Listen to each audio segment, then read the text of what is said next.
नमस्कार, मैं Baljeet Dhaka pinnacle publication से आप सभी का स्वागत करता हूं। और पिनेकल ने लॉन्च की है रेलवे की जीएस की बुक 7100 नाम से आती है पिनेकल की 7100 एमसीक्यू। इसका थर्ड एडिशन है, वो लॉन्च कर दिया। हिंदी मीडियम और इंग्लिश मीडियम ये दोनों में आती है अब तक के। और ये चैप्टर वाइज किताब है। अब तक जितने भी एग्जाम हुए हैं रेलवे के, जो हाल फिलहाल में हुए, सारे के सारे एग्जाम इसमें कवर कर दिए गए हैं। सितंबर अक्टूबर तक जितने भी आंसर की वगैरह आ गई थी वो सारे इसमें इंक्लूडेड है। ठीक है, तो थोड़ा और बता देता हूं और मैं आपको इंडेक्स भी बताऊंगा। 30 पेजेस जिसमें एक्सट्रैक्ट है, इंडेक्स भी है, और किस तरह से क्वेश्चन को हमने रखा है और उसके एक्सप्लेनेशन किस तरह की है उससे आप वो देख पाएंगे। तो वो जरूर आप देख लें पहले। और पिनेकल की वेबसाइट पे जाकर ये 30 पेज आपको मिल जाएगी। नीचे डिस्क्रिप्शन में भी उसका लिंक दिया हुआ है उस पर्टिकुलर किताब का। ठीक है, तो ये देखिए। और आपको मिलेगी कहाँ पे ये किताब? अमेजन, फ्लिपकार्ट, स्नैपडील, पिनेकल की वेबसाइट, लोकल बुक शॉप पर ये बुक आपको मिलने वाली है। ठीक है, हिंदी मीडियम इंग्लिश मीडियम में अलग अलग आती है। चैप्टर वाइज किताब है, सारे लेटेस्ट क्वेश्चन में कवर कर दिया गया है इसमें। और हिंदी मीडियम इंग्लिश मीडियम अलग होती है। और ये जो पिनेकल की वेबसाइट पे आपको डिटेल मिल जाएगी पूरी की पूरी, इससे आप जरूर देख लीजिए। इसके बाद मैं आपको इंडेक्स दिखा देता हूँ। ठीक है, ये देखिए इंडेक्स, स्ट्रेटेजी के, history, polity, geography, economics, physics, chemistry, biology, environment, science and technology, computer और करंट अफेयर्स का आखिर में क्यूआर कोड आपको मिलेगा, जिससे आप देख सकते हैं किस तरह क्वेश्चन पूछे गए थे। अब आ जाता है स्टैटिक जीके का डिटेल में कि ये किस तरह के चैप्टर इसमें कवर किए गए। ये देखो पूरा स्टैटिक जीके का इसमें कवर कर दिया गया है। ठीक है, किस तरह से रेलवे के एग्जाम्स में अलग अलग एग्जाम में क्वेश्चन पूछे जाते हैं आपको पता चल जाएगा। हिस्ट्री देखिए, फिर मिडिवल हिस्ट्री, उसके बाद में मॉडर्न हिस्ट्री, और उसके बाद में पॉलिटी, ज्योग्राफी के किस सेक्शन से कौन से क्वेश्चन ज़्यादा आते हैं कम आते हैं, आपको एक आइडिया हो जाएगा किस पे ज़्यादा फोकस करना चाहिए। इकोनॉमिक्स, फिजिक्स, केमिस्ट्री, बायोलॉजी बहुत सारे क्वेश्चन आते हैं। Environment, science and tech, computer और करंट अफेयर्स के जो क्यूआर कोड के रूप में आपको मिलेगा। अब देखिए, जैसे स्ट्रेटेजी की है, डांस का क्वेश्चन है, डांस पहला चैप्टर है। तो in which of the following Indian state does the Jagar dance form has its primary roots.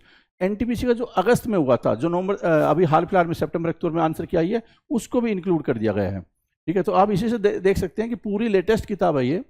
ठीक है, और क्वेश्चन के नीचे ही होता है और पूरी डिटेल एक्सप्लेनेशन होती है। मतलब इसके अलावा भी बहुत सारी जानकारी होती है। अगर आप ये जानकारी भी आप पढ़ेंगे तो आपको थ्योरी की किताबें पढ़ने की ज़्यादा जरूरत नहीं होती। तो आप बार बार रिवीजन इसी किताब को करते जाएंगे, बहुत अच्छी तैयारी हो जाएगी। तो इस तरह से आपको पता चल गया किस तरह से पिनेकल का कंटेंट होता है और लेटेस्ट कंटेंट है ये। नीचे डिस्क्रिप्शन में लिंक भी दिया हुआ है। इस किताब को आपके पास जरूर होनी चाहिए। हिंदी मीडियम इंग्लिश मीडियम में अलग अलग है। All the best. नमस्कार, hello, welcome you to all a very new and fresh lecture of 7100 GS. साथियों, आप सभी जानते हैं कि पिनेकल की इस रेलवे जीएस बुक 7100 एमसीक्यू का थर्ड एडिशन आ चुका है और ये बुक आपको प्रोवाइड करती है रेलवे एग्जाम का एक कंप्लीट सॉल्यूशन। इसमें आपको मिलते हैं अक्टूबर 2025 तक के प्रीवियस क्वेश्चन जो कि रेलवे एग्जाम में ऑलरेडी आ चुके हैं। दोस्तों, ये बुक आपको दोनों ही मीडियम में मिलती है, यानी कि इंग्लिश और हिंदी मीडियम में, विद डिटेल एक्सप्लेनेशन। दोस्तों, आप सभी जानते हैं कि रेलवे की ये जो तैयारी है, इसमें केवल फैक्ट जानने से आपका एग्जाम क्रैक नहीं होता है। आपको डिटेल एक्सप्लेनेशन बहुत ही मददगार होते हैं, खासतौर पे ऐसे क्वेश्चन को सॉल्व करने में जहां पर आपसे कॉन्सेप्ट पूछे जाते हैं। और लगातार दोस्तों स्टूडेंट्स की क्वेरीज भी हम तक पहुंचती रहती है, जहां पर स्टूडेंट्स की एक बहुत बड़ी प्रॉब्लम ये है कि उन्हें दिक्कत जाती है कॉन्सेप्चुअल क्वेश्चन को सॉल्व करने में। दोस्तों, इसी प्रॉब्लम को दूर करता है हमारा ये वीडियो कोर्स। हमारे वीडियो कोर्स में हम आपको प्रोवाइड करते हैं हर एक सब्जेक्ट के MCQ with detail explanation and उनके पूरे के पूरे क्लियर कॉन्सेप्ट। और दोस्तों, इसी क्रम में मैं आज आपको यहां पर डिस्कस करवाने वाला हूं फिजिक्स के एमसीक्यू। लेकिन उसके पहले मैं आपको ये बता दूं कि पिनेकल की जो बुक है, ये आपको ऑफलाइन मार्केट और ऑनलाइन दोनों ही जगह मिलने वाली है। चलिए अब सीधे आज के इस टॉपिक पर हम बात करते हैं। और दोस्तों, जैसा कि मैंने आपसे अभी बात किया था कि आज का हमारा ये जो टॉपिक है, ये एक बहुत ही इंपॉर्टेंट सब्जेक्ट के साथ शुरू होता है। ये जो सब्जेक्ट है ये फिजिक्स है। और आप सभी अवगत होंगे इस बात से कि रेलवे के एग्जाम में, चाहे आप रेलवे की किसी भी एग्जाम की तैयारी करें, चाहे आप आरपीएफ की तैयारी करें, चाहे कांस्टेबल हो, चाहे जेई हो, चाहे वो आपका एसआई हो, या फिर आप एनटीपीसी की तैयारी करें, किसी भी पोस्ट के लिए, एएलपी की तैयारी करें, किसी भी कोर्स के लिए, फिजिक्स जो है वो दोस्तों बहुत ही इंपॉर्टेंट टॉपिक है, क्योंकि यहां से लगातार हमें क्वेश्चन देखने को मिलते हैं। और दोस्तों, फिजिक्स की इंपॉर्टेंस ही और भी ज्यादा महत्वपूर्ण हो जाती है, क्योंकि जब हम उस टॉपिक के बारे में बात करते हैं जो कि एग्जामिनर का most favourite topic previous year के एग्जाम्स में हमें देखने को मिला है। और दोस्तों वो टॉपिक है लाइट एंड ऑप्टिक्स, प्रकाश और प्रकाशिकी। दोस्तों ये एक ऐसा टॉपिक है जो ऑलरेडी आप स्कूल्स में, कॉलेजेस में पढ़कर आए हैं या पढ़ रहे होंगे, और एग्जाम में भी इसका वेटेज काफी ज्यादा होता है। देखिए, मैं अगर आपको थोड़ा सा याद करवाऊं, थोड़ा सा मेमोराइज करवाऊं, तो ये जो टॉपिक है ना, इसी के अंतर्गत, इसी के अंदर आपने पढ़ा था प्रकाश का परावर्तन और प्रकाश का अपवर्तन, मतलब कि reflection of light and refraction of light. वैसे तो दोस्तों और भी बहुत सारी चीजें आपने इसके अंदर पढ़ी थी, लेकिन ये दो मुख्य घटनाएं हैं, रिफ्रैक्शन और रिफ्लेक्शन, ये आपने पढ़ी होगी। और उसी से जुड़ा हुआ एक और टॉपिक हमारे सिलेबस में शामिल होता है हमेशा से, ऑप्टिक्स। दोस्तों प्रकाशिकी, जहां पर हम लेंस और मिरर के बारे में डिटेल से डिस्कशन करते हैं। इसके अलावा माइक्रोस्कोप के बारे में भी हमसे पूछा जाता है। तो देखिए, बहुत ही प्यारा सा, बहुत ही सिंपल सा टॉपिक है। अगर आप बढ़िया अपने नंबर लाना चाहते हैं इस रेलवे के एग्जाम में, तो ये एमसीक्यूज आपकी बहुत मदद करने वाले हैं। और अब यहाँ पर हम डिस्कस करने वाले हैं इनके एक्सप्लेनेशन पर। तो आपके जो भी डाउट है या आपके जो भी कॉन्सेप्ट है जो अधूरे रह गए थे अपनी एकेडमिक्स के दौरान, वो हम यहाँ पर पूरे के पूरे क्लियर कर लेंगे। तो चलिए साथियों, अब हम सीधे चलते हैं हमारे एमसीक्यू की ओर और देखते हैं कि हमसे किस तरीके की प्रॉब्लम्स यहाँ पर पूछी गई। देखिए, मैं अगर बात करूं क्वेश्चन नंबर 1 की, तो सबसे पहले दोस्तों क्वेश्चन को बड़े इत्मीनान से हमें पढ़ना है। देखिए, एज अ मेंटोर या एज अ आप मुझे टीचर की तरफ देखें, तो मैं आपको एक बहुत ही सलाह देना चाहूंगा, एक शुरुआती तौर पर आपको एक एडवाइस देना चाहूंगा कि जब भी आप क्वेश्चन को देखें, एक बार उसे हिंदी में और एक बार इंग्लिश में पढ़ें। हो सकता है कि आपको ऐसा लगे कि इससे आपका टाइम ज्यादा लगेगा, लेकिन इससे आपकी एक्यूरेसी जो है वो बेहतर हो जाएगी। तो अगर आप ऐसे पेपर दे रहे हैं जहां पर माइनस मार्किंग है, वहां पर आपको बहुत मदद मिलेगी। या फिर आपको अगर माइनस मार्किंग नहीं भी है तो भी आपको मदद मिलेगी, मतलब आपकी जो एक्यूरेसी है, सटीकता है, वो और बेहतर हो जाएगी। तो चलिए, और उसी एडवाइस को फॉलो करते हुए हम यहाँ पर सबसे पहले क्वेश्चन नंबर 1 को सॉल्व करने वाले हैं। देखिए, हमसे पूछा गया है which of the following can have, which of the following, निम्न में से कौन, which of the following can have higher optical density but lower mass density. साथियों, हमसे पूछा गया है कि निम्न में से, यानी कि इन चारों में से कौन सा ऐसा पदार्थ है जिसका प्रकाशीय घनत्व ज्यादा है लेकिन द्रव्यमान घनत्व कम है। थोड़ा सा समझना, यहां पर आपसे यह नहीं पूछा जा रहा है कि केवल प्रकाश की घनत्व बताइए किसका ज्यादा है, यानी कि आपसे केवल यह नहीं पूछा जा रहा है कि किसका हायर ऑप्टिकल डेंसिटी है वो बता दीजिए। नहीं दोस्तों, इस क्वेश्चन के अंदर हमसे दो चीजें एक साथ पूछी गई है। हमसे पूछा गया है कि हमें इन चारों में से वो बताना है जिसकी ऑप्टिकल डेंसिटी तो ज्यादा है लेकिन मास डेंसिटी कम है। और देखिए, 4 ऑप्शन है। पहला है आपका वाटर यानी कि जल, दूसरा है दोस्तों टर्पेंटाइन यानी कि तारपीन, फिर तीसरा है जर्मेनियम और चौथा है ग्लास यानी कि कांच। साथियों देखिए, इस अगर क्वेश्चन को सॉल्व करना है ना, तो आपको 2 बेसिक कॉन्सेप्ट पता होने बहुत ज्यादा जरूरी है, और वो लाइट एंड ऑप्टिक्स के सबसे बेसिक कॉन्सेप्ट में से एक माने जाते हैं। देखिए, आप में से सभी लोग जानते हैं कि जो प्रकाश है दोस्तों, जो लाइट है, वो हमेशा लीनियर मोशन करता है, मतलब कि सीधी रेखा में गति करता है। और जब भी मीडियम बदलता है, यानी कि माध्यम बदलता है, तो प्रकाश की जो तरंग दैर्घ्य है वो बदल जाती है। प्रकाश जो है वह अपने मार्ग से विक्षेपित हो जाता है दोस्तों, उसमें हमें डेविएशन देखने को मिलता है। अब देखिए, मैं इस बात को तो आपको बता रहा हूं, लेकिन इसमें हमसे दो जो चीजें पूछी गई है, सीधे उस पर चलते हैं। दोस्तों सबसे पहले हमसे पूछा गया है, हमें बताना है प्रकाशीय घनत्व यानी कि ऑप्टिकल डेंसिटी हमसे पूछी गई है। और थोड़ा सा आप यहां पर देखना, जो प्रकाशीय घनत्व होता है यानी कि जो ऑप्टिकल डेंसिटी होती है साथियों, ये ऑप्टिकल डेंसिटी रिलेटेड होती है, ये रिलेटिव होती है अपवर्तनांक के। ये किसके रिलेटिव होती है दोस्तों? ये अपवर्तनांक के रिलेटिव होती है, यानी कि ये रिलेटिव होती है रिफ्रैक्टिव, दोस्तों ये होती है रिफ्रैक्टिव इंडेक्स के साथ जुड़ी हुई। और इसका क्या संबंध होता है दोस्तों? देखिए, रिफ्रैक्टिव इंडेक्स क्या होता है? रिफ्रैक्टिव इंडेक्स ये बताता है कि जब भी लाइट एक मीडियम से दूसरे मीडियम में जाएगा तो वह कितना झुकेगा, यानी कि उसमें कितना विचलन आएगा। अभी इसे थोड़ा सा ऐसे समझना, मान लीजिए कि ये एक सेपरेटर है, यहां पर मीडियम 1 है, यहां पर दोस्तों अलग माध्यम है, और अभी फिलहाल छोड़ दीजिए कि ये माध्यम क्या है, केवल समझिए कि ये एक माध्यम है, पहला मीडियम है, और ये है माध्यम नंबर 2, यानी कि ये मीडियम कोई और है, ये सेकंड मीडियम है। और लाइट दोस्तों कुछ इस प्रकार से आ रहा है। मैं अगर कलर चेंज कर दूं तो और बेहतर हो जाएगा। देखिए लाइट इस तरीके से यहां पर आ रहा है, इंसिडेंट हो रहा है, और लाइट को दोस्तों कायदे से सीधे चले जाना चाहिए, क्योंकि लाइट हमेशा लीनियर मोशन करता है, मतलब कि सरल रेखा में गति करता है। लेकिन दोस्तों जब भी मीडियम बदलता है तो लाइट जो है वह अपने मार्ग से विक्षेपित हो जाता है, मतलब उसके मोशन में हमें डेविएशन देखने को मिलता है, और ये लाइट या तो जो है इस मार्ग से इस तरफ दूर हट जाएगा, या तो फिर इसके एकदम कैसे हो जाएगा, पास चला जाएगा। थोड़ा सा ध्यान देना आप, लाइट में दो तरीके की स्थिति हो सकती है। ये जो बीच वाला आपको अभिलंब दिखाई दे रहा है, या तो इससे दूर हो जाएगा या तो इसके पास हो जाएगा। जैसे यहां जा रहा था, थोड़ा पास हो गया, या और ऊपर चला गया, मतलब कि दूर हो गया। ठीक है, अब यह कितना पास आएगा और कितना दूर आएगा, यह मायने रखता है या ये निर्भर करता है किस पर, अपवर्तनांक पर। देखिए ठीक है, इसके अलावा दोस्तों प्रकाश की चाल कितनी होगी। देखिए हमें एक बात और ये भी पता है कि जो निर्वात होता है दोस्तों, जो वैक्यूम होता है, उसमें लाइट जो है वो 3 × 10⁸ मीटर पर सेकेंड से मोशन करता है।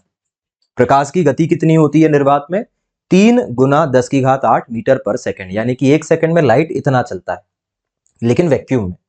लेकिन दोस्तों जब माध्यम बदलेगा, जैसे मान लीजिए निर्वात से यह एयर में आया, एयर से यह कांच में आया, कांच से यह पानी में आया, तो प्रकाश की चाल कितना बदलेगी, प्रकाश इससे तेज चलेगा या इससे धीमा चलेगा, यह भी निर्भर करता है किस पर, रिफ्रैक्टिव इंडेक्स पर। रिफ्रैक्टिव इंडेक्स दोस्तों, रिफ्रैक्टिव इंडेक्स जितना ज्यादा होता है, यह जितना ज्यादा होता है, जो प्रकाश की चाल है उतनी ही कम होती है।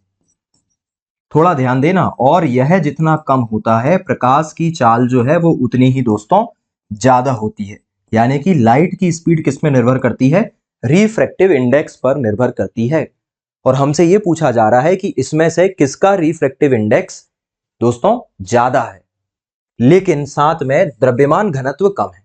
अब इसके पहले मैं आगे की बात करूं, आपको एक और जो बात हमसे पूछी गई है द्रव्यमान घनत्व की, वो मैं क्लियर करता हूं। देखिए दूसरी जो बातचीत हमसे पूछी जा रही है वो है द्रव्यमान घनत्व की। दोस्तों दूसरी जो बात हमसे पूछी जा रही है वो पूछी जा रही है मास डेंसिटी कम होनी चाहिए। अब देखिए मास डेंसिटी क्या होती है, मास डेंसिटी ये होती है कि प्रति इकाई आयतन पर पदार्थ की कितनी मात्रा रखी जा सकती है, उससे तय होता है कि उसकी मास डेंसिटी कितनी है। और सरल भाषा में समझिए दोस्तों, और सरल भाषा में समझिए कि अगर हमने दो बराबर वजन की वस्तुएं ली है, और एक वस्तु का द्रव्यमान ज्यादा है और एक वस्तु का द्रव्यमान कम है, ठीक है, दो बराबर आयतन की वस्तुएं हमने ली है दोस्तों, दो बराबर आयतन की वस्तु हमने ली है। मान लीजिए एक हमारे पास ना ग्लास है, कांच का ग्लास है, उसमें हमने दोस्तों लोहे का चूर्ण भर दिया, और उसी साइज की दूसरी ग्लास में हमने पानी भर दिया, और हमने दोनों का वजन चेक किया, तो हमने पाया कि ये जो चूर्ण है वो मान लीजिए 1.5 kg का है। और दोस्तों ये पानी जो है वो पहले हमने लीटर में नापा, और फिर लीटर से जब इसका वेट हमने निकाला तो पता चला कि इसका वेट जो है दोस्तों वो 400 ग्राम के आसपास आया। तो दोस्तों लगभग समान मात्रा लेने पर द्रव्यमान अलग अलग इसलिए है क्योंकि दोनों की जो मास डेंसिटी है उसमें अंतर है। और इससे हमें यह समझ में आया कि जो वस्तु ठोस होती है, सॉलिड होती है, उसकी मास डेंसिटी ज्यादा होती है ना। ऐसा क्यों होगा, क्योंकि दोस्तों जो ठोस है उसके अणुओं के बीच में ज्यादा हमें फोर्स देखने को मिलता है। देखिए इस क्वेश्चन में हमें थोड़ा सा ज्यादा समय देना पड़ेगा क्योंकि इसमें कॉन्सेप्ट ज्यादा है, अदरवाइज कोई और क्वेश्चन होता तो हम इसे बहुत इजीली कर लेते। तो देखिए द्रव्यमान घनत्व सिंपल याद रखिएगा, ठोस का कैसा होता है सबसे ज्यादा, फिर उसके बाद होता है लिक्विड का, और फिर उसके बाद होता है दोस्तों गैस का। ठोस का सबसे ज्यादा, द्रव का उससे कम, और गैस का उससे कम। इतना कॉन्सेप्ट पढ़ने के बाद आपको बहुत इजीली चीजें समझ में आ जाएगी। चलिए अब देखिए एक और बार बात करते हैं। हमसे पूछा गया है कि हमें वो पदार्थ बताना है जिसका ऑप्टिकल डेंसिटी ज्यादा है लेकिन मास डेंसिटी कम है। देखिए चारों की ऑप्टिकल डेंसिटी मैं सबसे पहले आपको यहां पर बताता हूं। देखिए दोस्तों थोड़ा सा ध्यान देना, यहां पर थोड़ा सा ध्यान देना दोस्तों। जो वाटर है, जल, इसकी जो ऑप्टिकल डेंसिटी है वो है दोस्तों 1.33, ऑप्टिकल डेंसिटी की बात कर रहा हूं मैं दोस्तों। जो तारपीन है, तारपीन इसकी है दोस्तों 1.25। जो जर्मेनियम है दोस्तों, जर्मेनियम की जो ऑप्टिकल डेंसिटी होती है वो होती है 4। और जो ग्लास है, ग्लास की जो दोस्तों ऑप्टिकल डेंसिटी है ये है 1.5। और हमसे क्या पूछा गया है? हमसे ये पूछा गया है कि किसकी ऑप्टिकल डेंसिटी ज्यादा है। देखिए वैसे तो जर्मेनियम की ऑप्टिकल डेंसिटी ज्यादा है, लेकिन साथ में हमसे पूछा गया है कि उसकी मास डेंसिटी कम होनी चाहिए।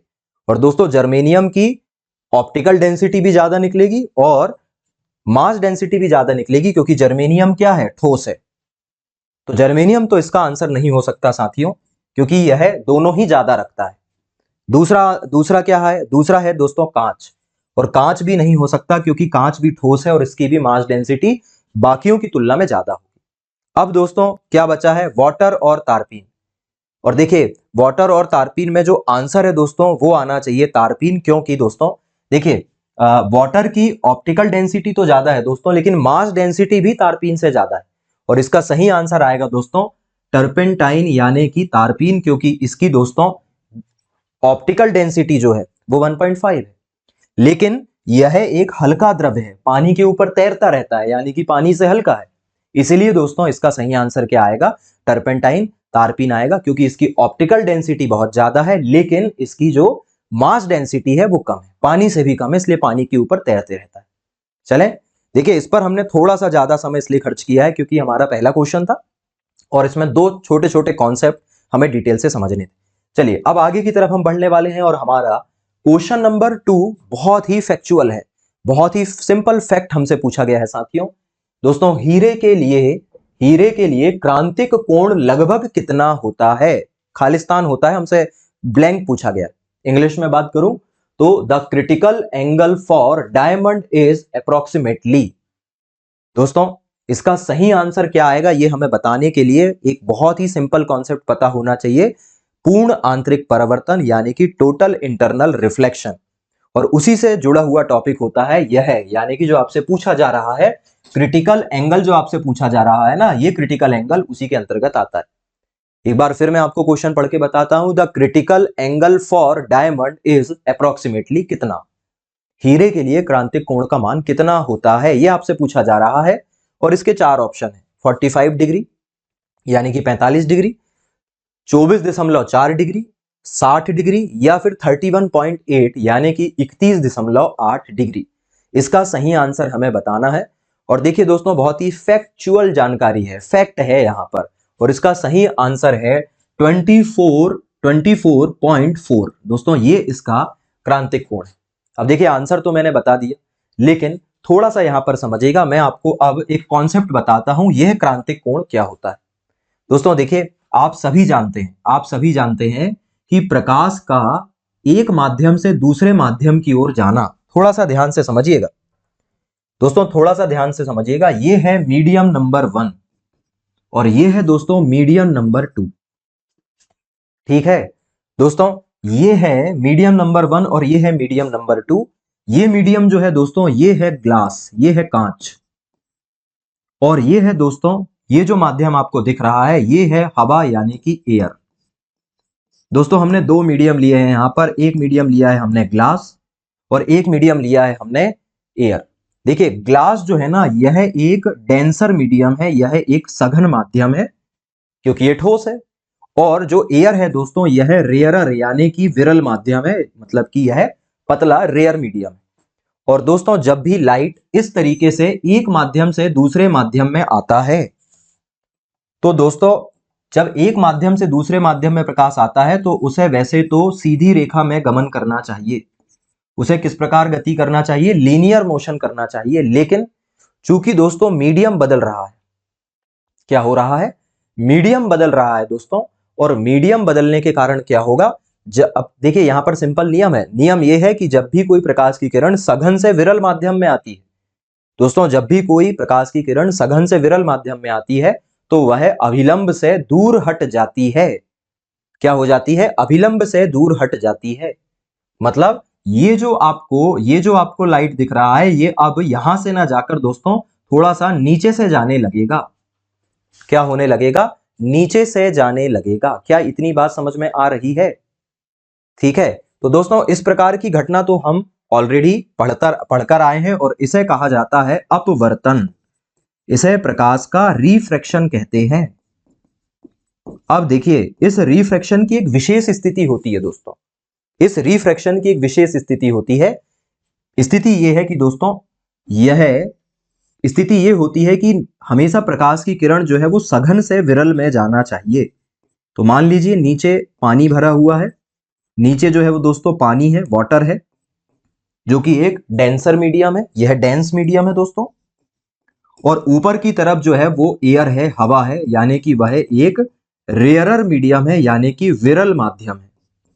तो पहली शर्त ये होती है दोस्तों कि हमेशा जो लाइट है वह डेंसर टू रेयरर जाना चाहिए, यानी कि सघन से विरल जाना चाहिए।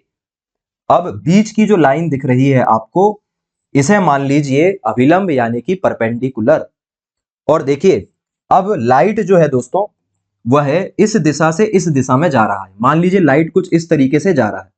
तो मैंने आपको बताया कि लाइट हमेशा किस प्रकार मोशन करता है, लीनियर मोशन करता है। तो लाइट को अपने नेचर यानी कि स्वभाव के मुताबिक सीधे जो है क्या करना चाहिए, गति करना चाहिए। लेकिन चूंकि माध्यम बदल रहा है और सघन से विरल की ओर हो रहा है दोस्तों, सघन से विरल की ओर, अभी मैंने आपको बताया था कि जब भी कोई लाइट डेंसर टू रेयरर जाता है तो वह इस परपेंडिकुलर यानी कि अभिलंब से दूर हट जाता है। मतलब देखिए, प्रकाश अब विक्षेपित होगा। प्रकाश या तो इसके इधर चला जाएगा, यानी इधर चला गया तो हम कहेंगे इस परपेंडिकुलर के पास चला गया, और इसके इधर चला गया, अपनी मेन पोजीशन के दूसरी तरफ चला गया, तो हम कहेंगे परपेंडिकुलर से उसकी डिस्टेंस जो है वो नॉर्मल की तुलना में बढ़ गई। अब देखिए, नियम ये कहता है दोस्तों कि जब भी कोई प्रकाश की किरण डेंसर से रेयरर जाती है तो लाइट जो है वह अभिलंब से दूर चला जाता है, यानी कि अभी इस लाइट को कुछ इस प्रकार शिफ्ट होकर आगे बढ़ जाना चाहिए। ठीक है, एक तो स्थिति ये। अब दोस्तों क्या होगा ना, अगर मान लीजिए लाइट के इस वाले एंगल को, इसे कहा जाता है एंगल ऑफ इंसिडेंट और इसे कहा जाता है एंगल ऑफ रिफ्रैक्शन। अब देखिए, अगर मान लीजिए मैं इस एंगल को बढ़ा दूं, इस एंगल को मैं यहां से ना भेजकर दोस्तों यहां से भेजूं, इसे मैं यहां से ना भेजकर दोस्तों यहां से भेजूं, तो क्या होगा, इसे जाना चाहिए वैसे तो सीधे यहां से, लेकिन चूंकि मीडियम डेंसर से रेयर है तो यह लाइट अब जाएगा कहां से, यहां से। ओके, अब मान लीजिए मैंने एक और लाइट जो है साथियों उसे इसके ऊपर से पहुंचा दिया और एंगल मैंने बड़ा कर दिया, ये एंगल मैंने कर दिया।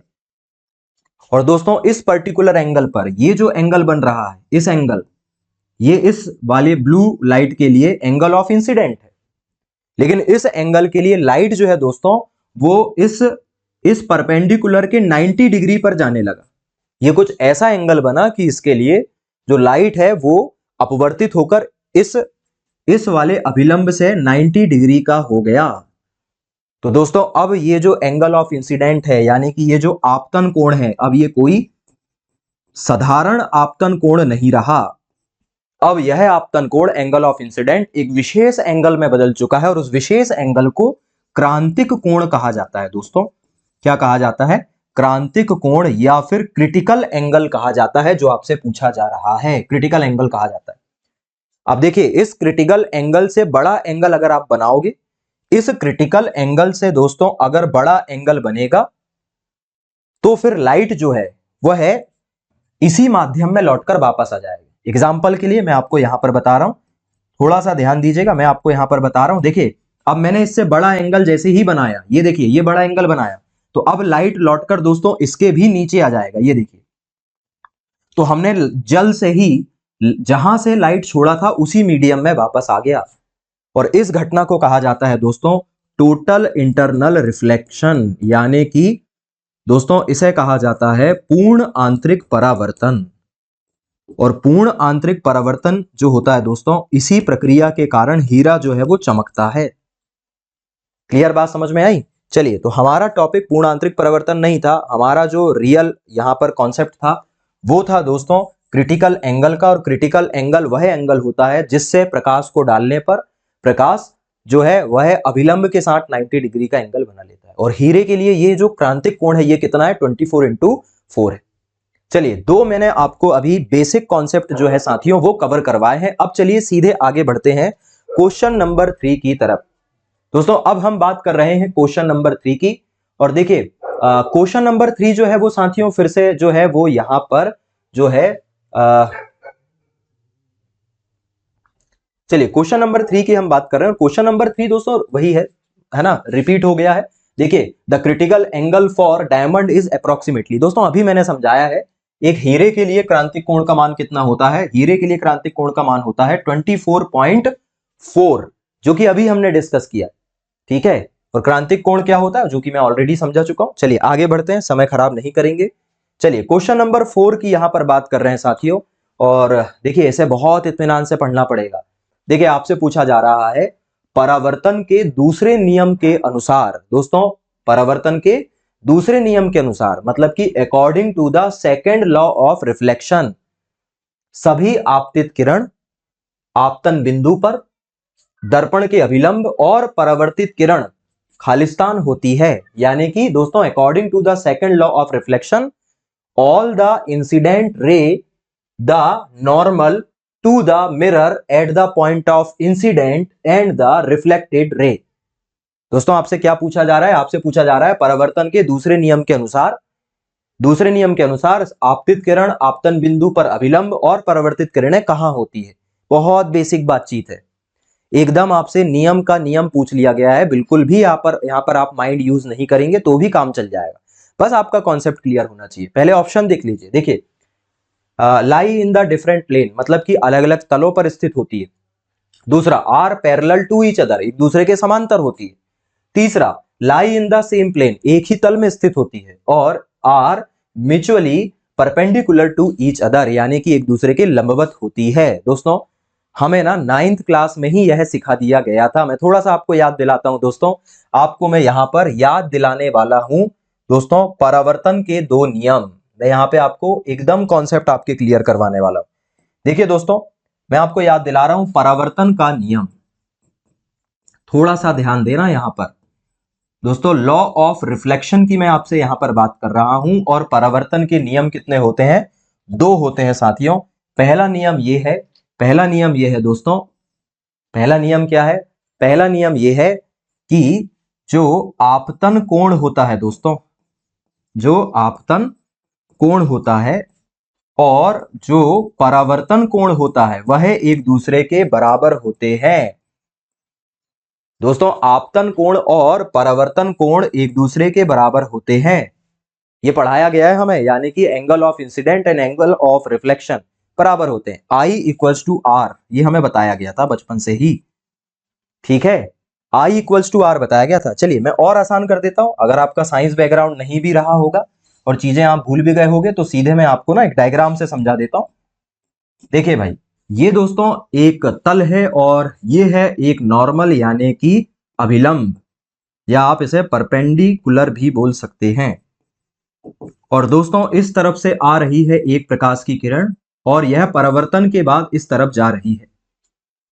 ये क्या है, ये है दोस्तों इंसिडेंट रे यानी कि आपतित किरण है ये, और यह टकराकर जाने वाली किरण है यानी कि ये क्या है, परावर्तित किरण है। और यहां पर जो एंगल बन रहा है ये है एंगल ऑफ इंसिडेंट, और यहां पर जो एंगल बन रहा है साथियों ये है एंगल ऑफ रिफ्लेक्शन। और पहला लॉ हमें बताया गया था कि एंगल ऑफ इंसिडेंट यानी कि आपतन कोण और एंगल ऑफ जो है आपका रिफ्लेक्शन यानी कि परावर्तन कोण आपस में बराबर होते हैं। और दूसरा नियम दोस्तों, ये जो इंसिडेंट रे है यानी कि ये जो आपतित किरण है, आपतित किरण, दूसरा दोस्तों दूसरी वाली जो किरण है यानी कि परावर्तित किरण मतलब कि रिफ्लेक्टेड जो रे है यह, और दोस्तों बीच में जो आपको नॉर्मल दिखाई दे रहा है यानी कि जो अभिलंब है दोस्तों, यह तीनों एक ही तल में होने चाहिए, तब जाकर क्या होगा, रिफ्लेक्शन होगा। ये दोस्तों हमारा दूसरा नियम था और यही हमसे यहां पर पूछा गया है। यही पूछा गया है कि दोनों किस तल, तीनों किस तल में होते हैं, एक ही तल में होते हैं। देखिए यही है वो तल और तीनों की तीनों, ये भी यही लैंड हो रही है, ये भी यही लाई हो रही है और परपेंडिकुलर भी हो रहा है। इसका मतलब है इसका सही आंसर क्या है, इसका सही आंसर है सी। दोस्तों इसका सही आंसर है सी, एक ही तल में स्थित होते हैं। तो चलिए ये था भाई इस तीसरे क्वेश्चन का बेसिक कॉन्सेप्ट। चलिए अब बात करते हैं दोस्तों क्वेश्चन नंबर 5 की। और देखिए हमसे पूछा जा रहा है reverberation is the persistence of sound after the source has stopped emitting sound due to blank from multiple surfaces। दोस्तों हमसे यहां पर यह पूछा गया है कि कई पृष्ठों के कारण स्रोत द्वारा ध्वनि उत्सर्जित हो जाती है और उसको बंद कर दिया जाता है तब भी ध्वनि हमें सुनाई देती है, यह क्या कहलाता है? प्रतिध्वनन। और यह क्यों होता है? दोस्तों पहला जो है वह है विवर्तन यानी कि डिफ्रैक्शन, दूसरा है अपवर्तन यानी कि रिफ्रैक्शन, अगला है दोस्तों रिफ्लेक्शन यानी कि परावर्तन, और ट्रांसमिशन यानी कि संचरण। विवर्तन, अपवर्तन, परावर्तन और संचरण, इसका सही आंसर क्या है? मैं एक बार और दोहरा रहा हूं आपके लिए। देखिए हमसे पूछा जा रहा है कि कई पृष्ठों से खालिस्तान के कारण ध्वनि उत्सर्जित स्रोत को बंद कर देने के बाद भी सुनाई देती रहती, इस घटना को क्या कहा जाता है? देखिए टर्मिनोलॉजी टफ है लेकिन कॉन्सेप्ट बहुत क्लियर है। दोस्तों आपने एक शब्द सुना है, उस शब्द को कहते हैं गूंज। क्या आपने यह शब्द अपने आसपास सुना है जिसे कहते हैं गूंज? गूंज का मतलब क्या होता है दोस्तों? किसी खाली कमरे में या फिर किसी बड़े से ऑडिटोरियम में, जैसे कि सिनेमा हॉल। दोस्तों जब किसी खाली कमरे में आप बहुत जोर से बात कर रहे होते हैं तो आपके बात बंद कर देने के बावजूद भी या बोल देने के बावजूद भी कुछ सेकंड बाद तक वो ध्वनि वहीं पर गूंजती रहती। ठीक है, यह घटना किसकी वजह से होती है? इसका सही आंसर है दोस्तों परावर्तन या रिफ्लेक्शन। इसका सही आंसर क्या है? रिफ्लेक्शन। दोस्तों सिनेमा घरों में, सिनेमा घर काफी बड़े होते हैं और वहां पर जो है लाउड स्पीकर जब बजते हैं तो लाउड स्पीकर की वजह से वहां पर रिवर्बरेशन यानी कि वहां पर हमें प्रतिध्वनन देखने को मिलता है। और यह प्रतिध्वनन को कम करने के लिए, दोस्तों प्रतिध्वनन को कम करने के लिए उसे मोटे पर्दों से या मोटे चादर से ढांका जाता है। तो अगर आपने देखा होगा ऑडिटोरियम्स को या फिर सिनेमा घरों को, तो देखा होगा रेड कलर का कारपेट चारों तरफ बिछा दिया जाता है। इनफैक्ट दोस्तों ये जो स्टूडियो है ये भी चार तरफ से एक मोटे मोटे पर्दे से घिरा हुआ है ताकि रिवर्बरेशन को कम किया जा सके। मतलब कि मेरे बोलने के बाद ये जो गूंज होती है ये गूंज ना के बराबर हो। ठीक है, तो इसे ही कहा जाता है रिवर्बरेशन यानी कि प्रकाश का परावर्तन। और ये क्यों होता है? क्योंकि जो ध्वनि की जो दोस्तों तरंगे हैं, ये ध्वनि की तरंगे लगातार इधर से उधर टकराती रहती है और उनके टकराने से यह ध्वनि बहुत देर तक इस कमरे में बनी रहती। तो इसका सही आंसर क्या है? इसका सही आंसर है परावर्तन। चलिए बाकी चीजें भी मैं आपको बता देता हूं। दोस्तों विवर्तन क्या होता है? दोस्तों मान लीजिए कि यह ध्वनि है। दोस्तों यह ध्वनि की तरंग है और इस ध्वनि की तरंग के सामने एक छोटा सा, दोस्तों एक छोटा सा कोई पदार्थ आ जाए, मान लीजिए छोटा सा एक कंकड़ आ जाए, तो क्या ये ध्वनि की तरंग इससे टकराकर वापस चली जाएगी? बिल्कुल नहीं दोस्तों, ये ध्वनि की तरंग इससे टकराकर हल्की सी शिफ्ट हो जाएगी और आगे बढ़ जाएगी और इस घटना को कहते हैं दोस्तों विवर्तन। यानी कि किसी छोटे से छिद्र की वजह से या फिर छोटे से पदार्थ के सामने आ जाने से ध्वनि का अपने मार्ग से थोड़ा सा मुड़ जाना दोस्तों क्या कहलाता है? विवर्तन कहलाता है या फिर डिफ्रैक्शन कहलाता है। दोस्तों दूसरा है अपवर्तन। माध्यम बदलने के कारण, दोस्तों माध्यम बदलने के कारण प्रकाश का अपने मार्ग में विक्षेपित हो जाना क्या कहलाता है? अपवर्तन कहलाता है। और अगला है ट्रांसमिशन। दोस्तों ध्वनि का या किसी भी तरंग का आगे की ओर बढ़ना ट्रांसमिशन या संचरण कहलाता है। और बाकी आप जानते हो चमकदार सतह से टकराकर अपने ही मार्ग में वापस लौटना क्या कहलाता है? रिफ्लेक्शन कहलाता है। तो दोस्तों इसका सही आंसर आएगा रिफ्लेक्शन, क्योंकि यहां पर लगातार साउंड वेव्स टकराकर जो है वो प्रतिध्वनन यानी कि रिवर्बरेशन क्रिएट कर रही है। चलिए मेरे ख्याल से यहां तक आपको जो है वो अभी तक असुविधा नहीं होगी। अब आगे की तरफ हम बढ़ रहे हैं और क्वेश्चन नंबर 6 पर हम जाने वाले हैं। देखिए दोस्तों हमारा क्वेश्चन नंबर 6 हमें यह कहता है if a magnetic field is applied perpendicular. दोस्तों हमसे यह कहा गया है कि ये मैग्नेटिक फील्ड अगर परपेंडिकुलर अप्लाइड की जाए to the velocity of charge moving in a straight line, the trajectory of the charge will be. दोस्तों कहा जा रहा है कि अगर किसी चुंबकीय क्षेत्र को सीधी रेखा में गतिमान आवेश के वेग के लंबवत प्रयुक्त किया जाए तो आवेश का प्रक्षेप पथ क्या होगा। और थोड़ा सा यहां ऑप्शन देखना, आपसे पूछा जा रहा है सर्कुलर, लीनियर, स्पाइरल या इलेप्टिकल, मतलब वृत्तीय होगा, रेखीय होगा, सर्पिलाकार होगा या दीर्घवृत्तीय होगा। दोस्तों इसके लिए एक बहुत छोटा सा फिनोमेना आपको पता होना चाहिए और वह कहलाता है फ्लेमिंग का दाहिने हाथ का नियम। दोस्तों या आप इसे मैक्सवेल के नियम से भी कर सकते हैं। चलिए मैं आपको बहुत सिंपल तरीका बता रहा हूं दोस्तों। मैक्सवेल का एक रूल है जिसे कहा जाता है मैक्सवेल का नियम या रूल ऑफ मैक्सवेल, जिसमें दोस्तों मैक्सवेल ने यह बताया था कि कोई भी तरंग, अब मान लीजिए कि ये दो मैग्नेट है दोस्तों, ये जो दो है ना, ये मैग्नेट में बना रहा हूं, ये है नॉर्थ वाली और ये है साउथ वाली, और इसके बीच में दोस्तों, इसके बीच में मान लीजिए मैंने एक तार जो है वो लगा दिया है। ये जो है यह एक धातु का, किसी भी मेटल का क्या है दोस्तों, तार है। धातु का क्या है, तार है, ठीक है।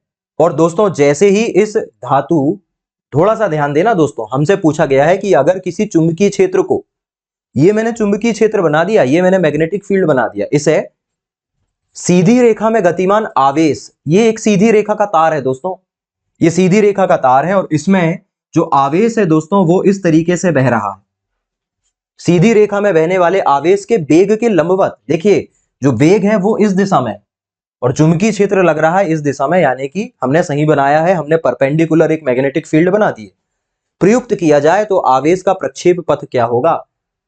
दोस्तों इसे मैक्सवेल ने अपने अंगूठे के नियम से समझाया था। दोस्तों मान लीजिए कि ये तार है और यहां पर ये मैग्नेटिक फील्ड लगा है और मैंने इस तरीके से इस तार को पकड़ा है और मेरा जो थंब है दोस्तों, ये जो थंब है यह दिखा रहा है, ये किसको दिखा रहा है, यह आई यानी कि आवेश को दिखा रहा है। तो दोस्तों जब आवेश ऊपर की तरफ होगा तो मेरी जो उंगलियां हैं दोस्तों, यह मैग्नेटिक फील्ड को रिप्रेजेंट करेगी, यानी कि जो मैग्नेटिक फील्ड बनेगा वो कुछ इस प्रकार का बनेगा। दोस्तों ये जो मैग्नेटिक फील्ड बनेगा यह इस प्रकार का बनेगा, मतलब कि यह किस प्रकार का बनेगा, स्पाइरल, सर्पिलाकार बनेगा। सॉरी सर्पिलाकार नहीं दोस्तों, यह बनेगा सर्कुलर यानी कि वृत्तीय बनेगा, ठीक है। किसकी तरह बनेगा, वृत्ताकार बनेगा, ध्यान रखिएगा। क्या यह बात क्लियर है। इसे कहा जाता है मैक्सवेल का अंगूठे का नियम या थंब रूल। इसे क्या कहा जाता है दोस्तों, थंब रूल ऑफ मैक्सवेल कहा जाता है, मैक्सवेल का अंगूठे का नियम। याद रखिएगा ये बहुत सिंपल कॉन्सेप्ट है इसे समझने का। अब इससे जुड़ा हुआ एक और कॉन्सेप्ट मैं आपको बताता हूं दोस्तों। देखिए इससे ना हम बहुत सारी चीजें पता कर सकते हैं, ठीक है, इससे हम बहुत सारी चीजें पता कर सकते हैं। कल को अगर आपसे पूछ लिया जाए कि आवेश की दिशा बताइए, तो दोस्तों आवेश की जो दिशा होती है वह इन उंगलियों से तय होती, ठीक है। चलिए उंगलियों से तय होती है। जैसे अगर फिलहाल यह स्थिति है और आपको कहा जाता कि एक मैग्नेटिक फील्ड में सीधी रेखा में बहने वाले आवेश, सीधे बहने वाले आवेश के चारों तरफ एक चुंबकीय क्षेत्र जो है वो वृत्ताकार है, तो आवेश की दिशा बताइए। तो ऐसी स्थिति में आवेश की दिशा अंगूठे की तरफ हो जाएगी, अंगूठा ऊपर है मतलब आवेश कहां है, ऊपर की तरफ, ठीक है। तो चलिए ये एक सिंपल सा कॉन्सेप्ट था जिसके द्वारा हमने इस क्वेश्चन को कवर किया है। इसका सही आंसर क्या है, इसका सही आंसर है दोस्तों सर्कुलर यानी कि वृत्तीय। चलिए अगले क्वेश्चन की तरफ हम बढ़ने वाले हैं, बस मुझे एक सेकंड दीजिएगा। चलिए साथियों अगले क्वेश्चन की तरफ हम आगे बढ़ रहे हैं और क्वेश्चन नंबर 7। दोस्तों इस क्वेश्चन को देखिए, ये क्वेश्चन क्या कह रहा है आपसे, स्नेल का नियम प्रकाश की किस परिघटना से संबंधित है। आपको यह बताना है दोस्तों कि ये जो स्नेल का नियम है यह प्रकाश की किस घटना से संबंधित है। दोस्तों आपको यहां पर एक बहुत ही फैक्चुअल जानकारी पूछी गई है, कॉन्सेप्ट पूछा गया है, एकदम सिंपल कॉन्सेप्ट पूछा गया है, स्नेल का नियम।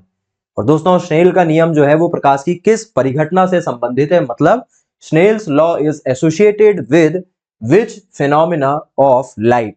देखिए 4 फिनोमिना दिए हुए हैं, डिफ्रैक्शन, रिफ्लेक्शन, रिफ्रैक्शन और डिस्पर्शन, यानी कि विवर्तन, परावर्तन, अपवर्तन और परिक्षेपण। दोस्तों देखिए यहां पर मैं सबसे पहले आपको बताता हूं कि स्नेल का नियम क्या है, क्योंकि बिना स्नेल के नियम को समझे फिर आपको ये चीजें याद नहीं होने वाली। देखिए दोस्तों स्नेल ने यह बताया था कि दो अलग अलग माध्यमों के अपवर्तनांक जब अलग अलग होते हैं तो प्रकाश की जो चाल है वो अलग अलग माध्यम में कितनी होगी, और वह जो प्रकाश है वह कितने कोण के साथ किस माध्यम में विचलित होगा। जैसा कि हम पहले ही पढ़ चुके हैं दोस्तों कि जब भी माध्यम बदलता है, याद रखिएगा, जब भी दोस्तों माध्यम बदलता है, जैसे कि मान लीजिए ये है दोस्तों माध्यम 1, मैं ऑलरेडी बता चुका हूं आपको, और ये है दोस्तों कोई और माध्यम यानी कि मीडियम नंबर 2। ये जो आपको बीच में दिख रहा है ये है नॉर्मल मतलब कि अभिलंब। और दोस्तों जब प्रकाश को हम एक माध्यम से दूसरे माध्यम में भेजते हैं तो वैसे तो लाइट को सीधे गति करना चाहिए, पर ये जो लाइट है दोस्तों यह या तो इस तरफ झुक जाएगा या तो इस तरफ झुक जाएगा। और यह कितने डिग्री का एंगल बनाएगा दोस्तों, कितने डिग्री का एंगल बनाएगा यह क्लियर करता है स्नेल का नियम। दोस्तों स्नेल का नियम सिंपल है, ध्यान दीजिएगा, n1 sin theta 1 equals to n2 sin theta 2। देखिए इतना सिंपल सा नियम है, ठीक है। और दोस्तों ये जो नियम है ना, यह फिनोमेना किससे संबंधित है, यह संबंधित है प्रकाश के अपवर्तन से। प्रकाश का अपवर्तन क्या होता है, जब भी लाइट एक मीडियम से दूसरी मीडियम में जाता है तो वह अपने स्वाभाविक जो स्वरूप है यानी कि सीधी रेखा में गति करने के बजाय किसी न किसी एंगल के साथ जो है वो शिफ्ट हो जाता है, विचलित हो जाता है, और इसी घटना को प्रकाश का अपवर्तन कहते हैं। और इसी से संबंधित नियम किसने दिया है, स्नेल ने। और इसका सही आंसर क्या हो जाएगा, इसका आंसर हो जाएगा सी, अपवर्तन।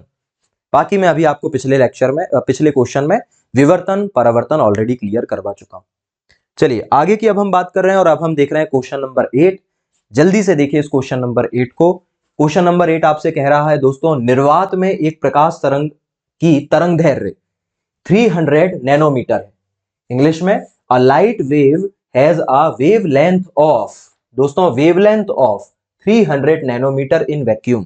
दोस्तों निर्वात की तरंग दैर्घ्य कितनी है, 300 नैनोमीटर है। और what is the wavelength of, दोस्तों अब हमसे एक वेवलेंथ पूछी गई है, एक तरंगदैर्घ्य पूछी गई है। What is the wavelength of light as it travel through the benzene. दोस्तों बेंजीन में हमसे हिंदी में पूछा गया है दोस्तों, निर्वात में एक प्रकाश की तरंगदैर्घ्य 300 नैनोमीटर है, और जब प्रकाश बेंजीन से होकर गुजरेगा, जब प्रकाश बेंजीन से होकर गुजरेगा तो उसकी तरंगदैर्घ्य कितनी होगी, उसकी तरंगदैर्घ्य कितनी होगी। और दोस्तों जब भी प्रकाश, ध्यान रखिएगा, जब भी लाइट एक मीडियम से दूसरे मीडियम में जाता है, फिर से वही बातचीत होगी दोस्तों, ये है माध्यम 2 और ये है दोस्तों माध्यम 1 यानी कि मीडियम 1। और लाइट दोस्तों कुछ इस प्रकार से आ रहा है तो इसे सीधे गति करना चाहिए, ठीक है, सीधे गति करना चाहिए। लेकिन दोस्तों यह या तो इस तरफ शिफ्ट हो जाएगा या तो इस तरफ शिफ्ट हो जाएगा। अब ये निर्भर करता है कि लाइट जो है वो किस मीडियम से किस मीडियम में आ रहा है। लेकिन दोस्तों जब भी माध्यम बदलता है तो इस प्रकाश की, दोस्तों जब भी माध्यम बदलता है तो प्रकाश की जो वेवलेंथ है यानी कि जो उसकी तरंग दैर्घ्य है दोस्तों, यह क्या हो जाती है, बदल जाती है। याद रखिएगा, सिंपल बात याद रखिएगा, माध्यम बदलने पर प्रकाश की तरंगदैर्घ्य बदल जाती है, लेकिन जो फ्रीक्वेंसी है दोस्तों, जो आवृत्ति है इसकी, फ्रीक्वेंसी है इसकी, वह अपरिवर्तित रहती है यानी कि बदलती नहीं है, उसमें कोई भी चेंज नहीं आता है, ठीक है। और हमें यहां पर अपवर्तनांक दिया हुआ है, अपवर्तनांक कितना दिया हुआ है, 1.50। देखिए मैंने आपको एक बेसिक कॉन्सेप्ट बताया, बेसिक कॉन्सेप्ट इसलिए बताया क्योंकि यहां पर बातचीत किसकी हो रही है, वेवलेंथ की। याद रखिएगा जब भी लाइट एक माध्यम से दूसरे माध्यम में जाता है तो उसकी वेवलेंथ चेंज हो जाती है, लेकिन उसकी फ्रीक्वेंसी हमेशा वही की वही रहती है। लाइट की फ्रीक्वेंसी नहीं बदलती है माध्यम के बदलने पर। अब हमसे क्या पूछा जा रहा है, हमसे पूछा जा रहा है कि जो वैक्यूम है वहां पर लाइट की जो वेवलेंथ है वो कितनी है दोस्तों, 300 नैनोमीटर है। और हमसे पूछा जा रहा है कि उसी लाइट की वेवलेंथ बताना है हमें बेंजीन में, ठीक है। इसका सिंपल सा फॉर्मूला है दोस्तों, जो वेवलेंथ होती है उसे लैम्डा से हम निकालते हैं और हमें किसी पर्टिकुलर माध्यम की यानी कि मीडियम की वेवलेंथ निकालना है, और इसका फॉर्मूला है wavelength of medium equals to दोस्तों वेवलेंथ ऑफ वैक्यूम यानी कि निर्वात की तरंगदैर्घ्य बटे एन। एन मतलब क्या है दोस्तों? अपवर्तनांक। क्या है? अपवर्तनांक। ये सिंपल सा एक फॉर्मूला है, इसे दिमाग में बिठा लीजिए। दोस्तों हम किसकी वेवलेंथ निकालने की कोशिश कर रहे हैं? हम निकाल रहे हैं बेंजीन की। तो दोस्तों बेंजीन में लाइट की तरंगदैर्घ्य का फॉर्मूला ये बनेगा, lambda benzene equals to lambda vacuum. Vacuum में कितनी है? 300 नैनोमीटर, हमने लिखा 300, और रिफ्रैक्टिव इंडेक्स कितना है? 1.50, और इसका आंसर आ गया दोस्तों 200 नैनोमीटर। इसका सही आंसर क्या है? 200 नैनोमीटर। दोस्तों बेंजीन में जो वेवलेंथ होगी वो कितनी होगी? 200 नैनोमीटर होगी। यह हमने सिंपल से इस फॉर्मूले से पढ़ा है दोस्तों, सिंपल से इस फॉर्मूले से पढ़ा है। इस फॉर्मूले को अपने दिमाग में आपको रखना पड़ेगा, और इसका सही आंसर क्या है? 200 नैनोमीटर। That's all. ठीक है, ये देखा है हमने क्वेश्चन नंबर 8। जल्दी से इसे देखिए, देन फिर मैं आपसे क्वेश्चन नंबर 9 की तरफ आगे बढ़कर बात करने वाला हूं। चलिए क्वेश्चन नंबर 9। दोस्तों क्वेश्चन नंबर 9 हमसे पूछा गया है, what is the angle between the two literal faces of an triangular glass prism called. दोस्तों त्रिकोणीय कांच के प्रिज्म, आप सभी जानते हो जो प्रिज्म होता है वो कैसा होता है? त्रिकोणीय होता है, ये कोई बताने वाली बात नहीं है। और त्रिकोणीय कांच के प्रिज्म के दो पार्श्व फलक, यानी कि दो जो आमने सामने के इसके क्या है? फेसेस हैं, इसके बीच के कोण क्या कहलाते हैं? और दोस्तों आंसर क्या है? Inclination angle, base angle, angle of prism, angle of deviation, यानी कि आनति कोण, आधार कोण, प्रिज्म कोण और विचलन कोण। दोस्तों इसका सिंपल सा आंसर है प्रिज्म कोण, क्योंकि आपको पता है ये एंगल कहां के पूछ रहे हैं? प्रिज्म के एंगल पूछ रहे हैं, तो प्रिज्म के एंगल क्या कहलाते हैं? एंगल ऑफ प्रिज्म कहलाते हैं। इसमें तो बिल्कुल भी दिमाग लगाने वाली बात नहीं है, इसे आप अपनी सहज बुद्धि से, मतलब कि कॉमन सेंस से कर सकते हैं। ठीक है, और याद रखिएगा एमसीक्यू क्वेश्चन करने के लिए केवल कॉन्सेप्ट और फैक्ट होना जरूरी नहीं है, होना जरूरी है सहज बुद्धि, यानी कि कॉमन सेंस, जो कि इतना कॉमन नहीं होता, पर हम इस्तेमाल करेंगे कॉमन सेंस का। चलिए आगे चलते हैं। देखिए क्वेश्चन नंबर 10 की अगर हम बात करें तो क्वेश्चन नंबर 10 जो है वो यह कह रहा है, according to the sign convention the focal length of a convex lens is blank and that is the concave lens is that. मतलब हमसे ये पूछा जा रहा है दोस्तों, चिन्ह परिपाटी के अनुसार उत्तल लेंस की फोकस दूरी कैसी होती है और अवतल लेंस की फोकस दूरी कैसी होती है? कितनी नहीं, कैसी होती है। ठीक है, मतलब कि धनात्मक या ऋणात्मक कैसी होती है। कुल मिलाकर दोस्तों आपसे पूछा जा रहा है फोकल लेंथ कैसी होती है, पॉजिटिव या नेगेटिव। इसके लिए आपको समझना पड़ेगा कि सबसे पहले फोकल लेंथ क्या होती है, यानी कि फोकस दूरी क्या होती है। दोस्तों देखिए थोड़ा सा ध्यान से यहां पर समझना। पहली बात तो आपसे लेंस के बारे में पूछा जा रहा है। किसके बारे में पूछा जा रहा है? लेंस के बारे में पूछा जा रहा है। अब बेसिकली बात को समझना, लेंस दो प्रकार के होते हैं। ये होता है इस प्रकार का अगर लेंस है दोस्तों जो दोनों तरफ से उठा हुआ है, इस प्रकार का लेंस आपको दिखाई दे रहा है जो दोनों तरफ से उठा हुआ है, तो यह कहलाता है उत्तल लेंस। ये क्या कहलाता है दोस्तों? उत्तल लेंस कहलाता है, यानी कि ये कहलाता है आपका कॉन्वेक्स लेंस। और दूसरा होता है दोस्तों इस प्रकार का लेंस, इस प्रकार का लेंस होता है जो दोनों ही तरफ से दबा हुआ होता है, यह कहलाता है अवतल लेंस। यानी कि आपका हो गया concave lens.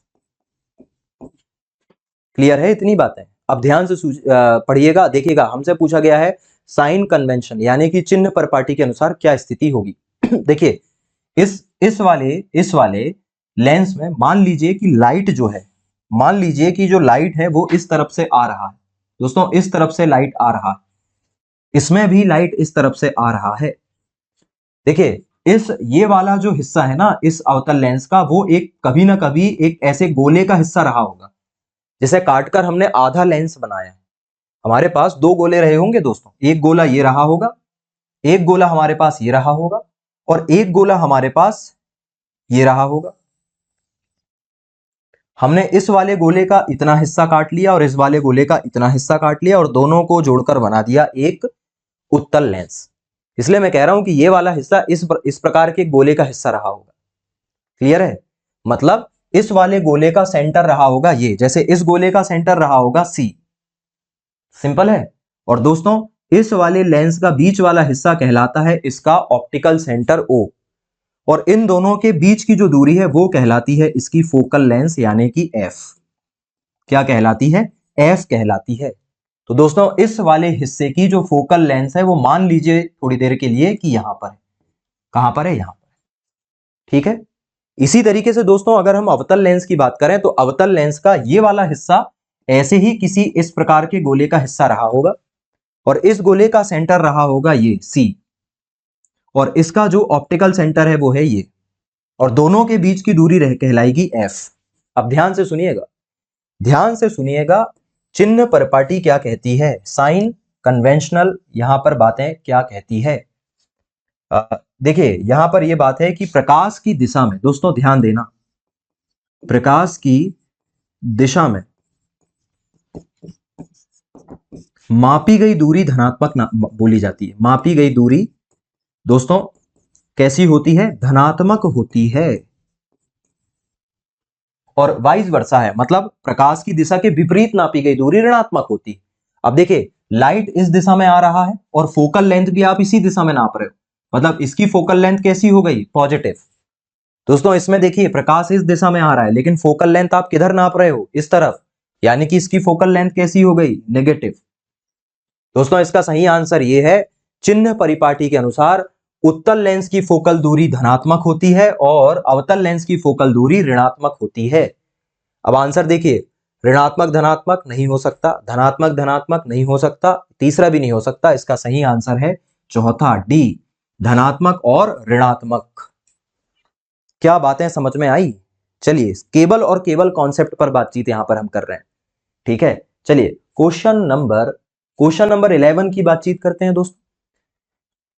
Who was the first to use the glass prism to obtain a spectrum of sunlight? दोस्तों Who was the first? कौन पहला व्यक्ति था to use a glass prism, जिसने कांच के प्रिज्म के द्वारा एक प्रकाश के किरण के वर्णक्रम यानी कि स्पेक्ट्रम को निकाला था। और दोस्तों ऐसे क्वेश्चन का कोई कॉन्सेप्ट नहीं होता, ये क्वेश्चन एकदम फैक्ट होते हैं, और इसका सही आंसर क्या होगा ये आपको पहले सोचना है। देखिए 4 ऑप्शन यहां पर दिए हुए हैं, पहला है आइंस्टीन, दूसरा है एडिसन, तीसरा है आइजैक न्यूटन और चौथा है फर्मी। दोस्तों इसका सही आंसर है सी, आइजैक न्यूटन। और मैं आपको अपने 6 सालों के अनुभव को यहां पर आपको बताने वाला हूं। दोस्तों जब भी इस प्रकार के क्वेश्चन आए, इन ऑप्शन को अच्छे से देखिए। आपके ऑप्शन खुद आपको जोर जोर से चिल्ला चिल्लाकर, आपको बुला बुलाकर कह रहे हैं कि इसका आंसर सी है। क्यों? क्योंकि देखिए सी वाले ऑप्शन पर कुछ ज्यादा ही ध्यान दिया गया है, कुछ ज्यादा ही समय खर्च किया गया है। उन्होंने अल्बर्ट आइंस्टीन तो नहीं लिखा, थॉमस अल्वा एडिसन तो नहीं लिखा, केवल उनके नाम लिख दिए, सरनेम लिख दिए, लेकिन इसका पूरा नाम लिखा। न्यूटन क्यों नहीं लिखा? क्योंकि आंसर है ये। दोस्तों मैंने कहा ना, बहुत सारे क्वेश्चन कॉमन सेंस के द्वारा भी होते हैं। मैं आपको तुक्का लगाने के लिए बिल्कुल भी नहीं कहूंगा, मैं आपको कहूंगा सिंपल दिमाग लगाने को, यानी कि सहज बुद्धि लगाने को। देखिए अगर आपको क्लियरली पता है तो फिर तो बहुत अच्छी बात है, लेकिन अगर नहीं पता है तो प्लीज इस तरीके से आप कॉमन सेंस लगा सकते हैं। आइजैक न्यूटन इसका सही आंसर है, क्योंकि इस ऑप्शन पे थोड़ा ज्यादा ध्यान दिया गया है। ठीक है, देखिए किसी भी एग्जाम में ना जो एग्जामिनर है वो हमारे कॉमन सेंस को भी पहचानना चाह रहा है। ठीक है, चलिए अगले क्वेश्चन की तरफ हम आगे बढ़ने वाले हैं, और क्वेश्चन नंबर हमारा 12 क्या है? क्वेश्चन नंबर 12 कहता है दोस्तों, यदि किसी बिंब की स्थिति, दोस्तों यदि किसी बिंब की स्थिति अवतल दर्पण के मुख्य फोकस और ध्रुव के बीच है तो बनने वाला प्रतिबिंब कैसा होगा? दोस्तों if the position of an object is in between the principal focus and pole of the concave mirror then the image formed will be. देखिए दोस्तों यहां पर पूछा जा रहा है अवतल दर्पण, अवतल दर्पण के मुख्य फोकस और ध्रुव के बीच में आपने वस्तु रख दी। सबसे पहले मैं आपको बताता हूं अवतल दर्पण क्या होता है। दोस्तों अवतल दर्पण एक गोलीय दर्पण होता है। अवतल दर्पण क्या होता है? गोलीय दर्पण होता है, जिसमें दोस्तों हमने क्या किया, एक कांच का गोला था, उस कांच के गोले का हमने एक ऐसा खोखला वाला हिस्सा ले लिया, और इस खोखले वाले हिस्से के बाहर की तरफ हमने एक पेंट कर दिया, एक सिल्वर ब्रोमाइड का पेंट आता है वो हमने कर दिया। तो इससे क्या हुआ, इसके अंदर वाली जो परत है दोस्तों वह एक रिफ्लेक्टिव जो आपकी लेयर है उसकी तरह काम करने लगी। अंदर का जो प्रकाश है दोस्तों, अंदर की लेयर जो है वो परावर्तक हो गई। अब देखिए देखिए है ना, ये जो गोला है इसका मान लीजिए कि ये जो हिस्सा है ये सेंटर ऑफ कर्वेचर, वक्रता केंद्र है, ये इसका क्या है, एफ है, यानी कि इसका फोकल लेंथ है, फोकस दूरी है। और ये जो है दोस्तों ये है इसका पी यानी कि ध्रुव। अब आपसे क्या कहा गया है, आपसे कहा गया है कि जो बिंब की स्थिति है दोस्तों, बिंब मतलब वस्तु की स्थिति मुख्य फोकस और ध्रुव के बीच में है। मतलब दोस्तों जो वस्तु रखी गई है वह मुख्य फोकस और ध्रुव यहां पर रखी गई, इसके बीच में वस्तु रख दी गई है। तो इसका प्रतिबिंब कहां बनेगा? देखिए हम प्रतिबिंब बना रहे हैं, अब थोड़ा ध्यान दीजिएगा, अब हम प्रतिबिंब बना रहे हैं दोस्तों, ठीक है। अब सिंपल सा पहला नियम यह है दोस्तों, पहला नियम यह है कि जब भी कोई प्रकाश की किरण मुख्य अक्ष के समांतर आती है, देखिए ये नियम है, मैं अलग से नहीं बता रहा हूं, पहला नियम, जब भी ये जो आपको बीच वाली लाइन दिखाई दे रही है ये इसका क्या कहलाएगा, अक्ष कहलाएगा। तो जब भी कोई प्रकाश की किरण इस वाले अक्ष के समांतर यानी कि पैरेलल आती है तो वह परावर्तन के पश्चात कहां से होकर जाती है दोस्तों? यह हमेशा कहां से होकर जाती है? फोकस से होकर जाती है। कहां से होकर जाती है? फोकस से। ये फोकस से होकर चली गई, दैट्स ऑल। दूसरा नियम दोस्तों, वक्रता केंद्र से होकर जाने वाली प्रकाश की किरण, वक्रता केंद्र से होकर जाने वाली प्रकाश की किरण उसी मार्ग में लौट जाती है, लौट गई उसी मार्ग में। अब देखिए इस तरफ तो इनका मिलना कभी पॉसिबल नहीं है, लेकिन अगर हम इमेजिन करें कि काश ये पीछे की ओर गई होती, तो दोस्तों अगर ये पीछे की तरफ गई होती तो इस प्रकार मिलती, और जब इस प्रकार मिलती तो यहां पर एक हमें इमेज देखने को मिलती, ठीक है दोस्तों। दर्पण के पीछे बना प्रतिबिंब हमेशा आभासी होता है। कैसा होता है? आभासी, यानी कि वर्चुअल होता है। और चूंकि आप देख रहे हो जिधर वस्तु का सिर है उसी तरफ इसका भी सिर है, यानी कि ये कैसा है? इरेक्ट है, सीधा है। और दोस्तों वस्तु से छोटा बना कि बड़ा बना? इनलार्ज बना, यानी कि वस्तु से बड़ा बना। इसका सही आंसर है आभासी, सीधा और बड़ा। इसका सही आंसर क्या है? आभासी, सीधा और बड़ा। क्या कॉन्सेप्ट समझ में आ रहे हैं? मुझे उम्मीद है कि आपको ये कॉन्सेप्ट समझ में आ रहे होंगे, क्योंकि मैंने आपको पूरा डायग्राम यहां पर समझाया। और देखिए बहुत सारी अलग अलग स्थितियां हो सकती है, लेकिन हमसे पूछा गया था फोकल और ध्रुव के बीच में जब वस्तु होगी तो क्या होगा। चलिए सीधे आगे की तरफ बढ़ते हैं और क्वेश्चन नंबर दोस्तों 13 की तरफ हम जाने वाले हैं। क्वेश्चन नंबर 13 कह रहा है, सभी 7 वर्णों वाले प्रकाश में से कौन सा वर्ण प्रिज्म पर पड़ने के बाद सबसे अधिक विचलित होता है? दोस्तों, among all the 7 color of light, which color deviate the most after falling on a prism?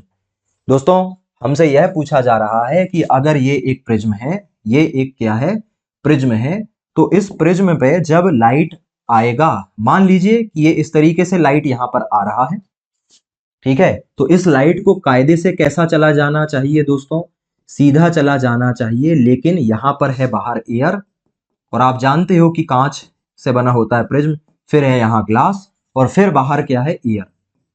दोस्तों पहले लाइट एयर से ग्लास में और फिर ग्लास से एयर में जाएगा, मतलब 2 बार माध्यम बदलेंगे, यानी प्रकाश 2 बार अपनी स्थिति को बदलेगा, 2 बार किसी एंगल पर शिफ्ट होगा। पहली बार लाइट जो है वो कुछ इस प्रकार से शिफ्ट हो जाएगा दोस्तों, और दूसरी बार जो है वो लाइट अपने 7 अलग अलग कलर में विभक्त हो जाएगा।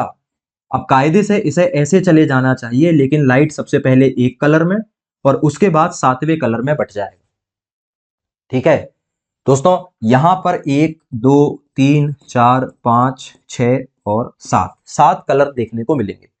अब हमसे यह पूछा जा रहा है कि जब भी ऐसी स्थिति बनेगी तो कौन सा कलर सबसे अधिक विचलित होता है? ध्यान से सुनिएगा, प्रकाश के 7 कलर हैं, आपको पता है, वैजानी, हैप्पी नाला आपने पढ़ा होगा या विब ग्योर पढ़ा होगा, इंद्रधनुष के 7 रंग सबको पता है। देखिए प्रकाश के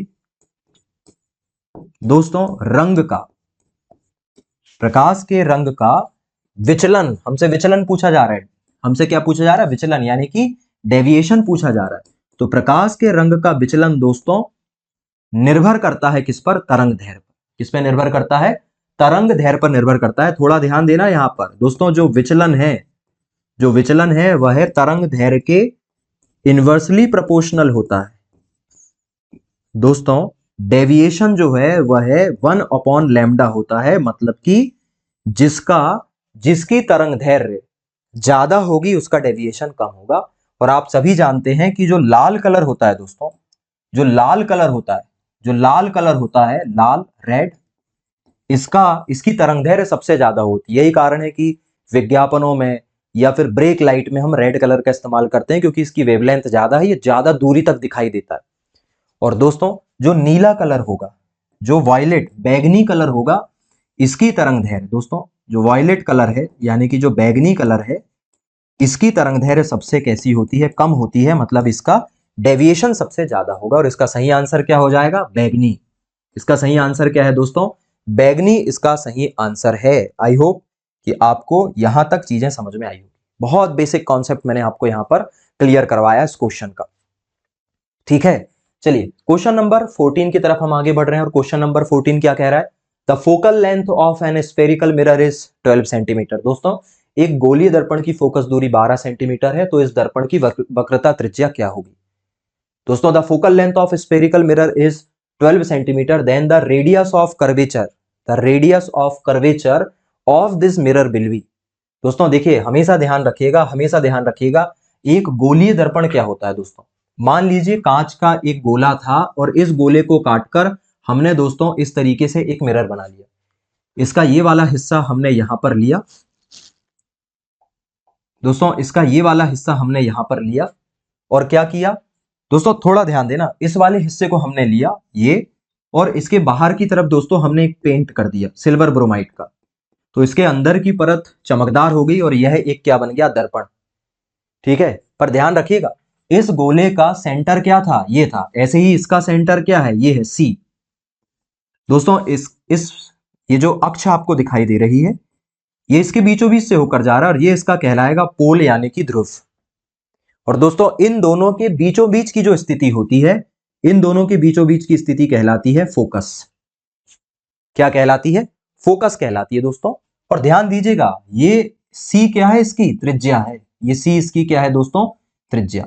और इस सी को हम क्या कहते हैं, वक्रता त्रिज्या कहते हैं दोस्तों। इसे क्या कहा जाता है, वक्रता त्रिज्या कहा जाता है।